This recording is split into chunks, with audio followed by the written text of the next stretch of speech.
বারবার বলেছি, তৃণমূলের বিরুদ্ধে বলেছি যে পিঠা বানানোর নাম করে মহিলাদের রাত দুপুরে তুলে নিয়ে যাওয়া হতো।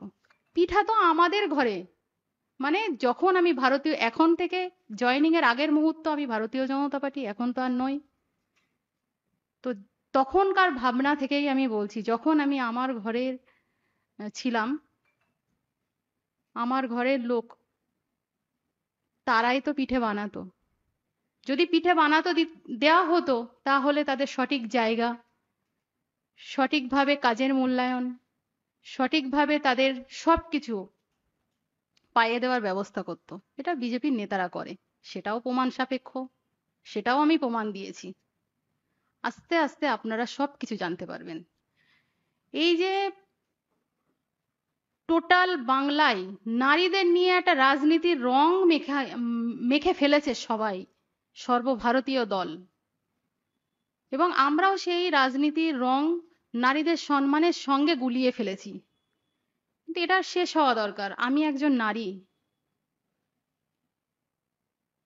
আমি কোনোদিন অন্যায়ের সাথে আপোষ করিনি, সেই জন্য আজও আমি করতে পারলাম না। আমি নিজে থেকেই ডিসিশন নিয়ে, হয়তো অনেকে বলবে যে আমাকে কেউ হয়তো কিনে নিয়েছে তৃণমূল, এটা প্রশ্ন অনেকের থাকতে পারে যে এই ভোট মুখে আমি কেন আসলাম। আপনারা বলুন, এই ভোটের সময় আমার কি পাওয়ার আছে? কয়েকদিন পরেই নির্বাচন, কিছু পাওয়ার আছে আমার? এখন কিছু পাওয়ার নেই। কিন্তু যেটা হচ্ছে, এখনো যা ঘটানো হয়েছে সেগুলো পরিকল্পিত, এখনো কিছু ঘটতে চলেছে সেগুলো পরিকল্পিত, ঘটানো হবে। বারবার বলেছি, তৃণমূলের বিরুদ্ধে বলেছি যে পিঠা বানানোর নাম করে মহিলাদের রাত দুপুরে তুলে নিয়ে যাওয়া হতো। পিঠা তো আমাদের ঘরে, মানে যখন আমি ভারতীয়, এখন থেকে জয়েনিং এর আগের মুহূর্ত আমি ভারতীয় জনতা পার্টি, এখন তো আর নই।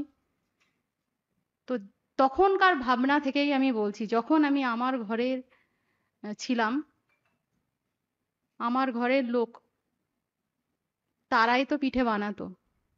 যদি পিঠে বানাতো দেওয়া হতো, তাহলে তাদের সঠিক জায়গা, সঠিকভাবে কাজের মূল্যায়ন, সঠিকভাবে তাদের সবকিছু পাইয়ে দেওয়ার ব্যবস্থা করতো। এটা বিজেপির নেতারা করে, সেটাও প্রমাণ সাপেক্ষ, সেটাও আমি প্রমাণ দিয়েছি।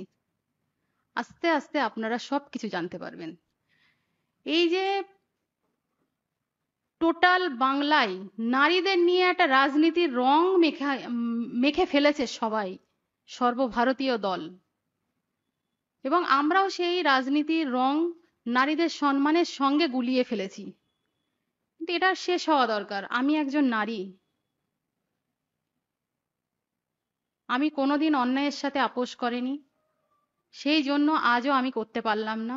আমি নিজে থেকেই ডিসিশন নিয়ে, হয়তো অনেকে বলবে যে আমাকে কেউ হয়তো কিনে নিয়েছে তৃণমূল, এটা প্রশ্ন অনেকের থাকতে পারে যে এই ভোট মুখে আমি কেন আসলাম। আপনারা বলুন, এই ভোটের সময় আমার কি পাওয়ার আছে? কয়েকদিন পরেই নির্বাচন, কিছু পাওয়ার আছে আমার? এখন কিছু পাওয়ার নেই।